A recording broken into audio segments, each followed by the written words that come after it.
হ্যাঁ বন্ধুরা, তোমাদের সাথে অনেক অনেক অনেক দিন পরে দেখা হচ্ছে। তো শরীরটা খুব একটা ভালো ছিল না, তো ওই জন্য ভিডিও কিছু করিনি। শরীর ভালো না থাকলে সত্যি কিছু ভালো লাগে না। তো আজকে বিয়ে করার জন্য বৃষ্টি পড়ছে। তোমার রান্না কমপ্লিট হয়ে গেছে। দেখো এখানে হচ্ছে মুগ ডাল, আমাদের এটা আমি আর মা খাবো। এখানে ভাত হচ্ছে, পেঁপে সেদ্ধ দিয়েছি ছেলের জন্য, ডালনা, সবাই মঙ্গলবার নিরামিষ। এখানে বেগুন ভাজা আর পটল ভাজা কড়া করে লাল লাল করে ভাজা। আর এটা হচ্ছে বরের জন্য মসুরির ডাল, কারণ ও মুগ ডাল খেতে পছন্দ করে না, তো এটা ওর জন্য। তো রান্না আমার মোটামুটি কমপ্লিট হয়ে গেছে, মোটামুটি সবই হয়ে গেছে। এখানে কড়াই রাখা রয়েছে, মাজবো। ভাতটা হয়ে গেলেই হয়ে।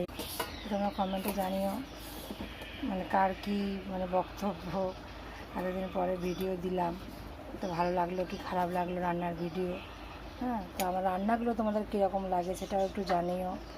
তো সবাই সুস্থ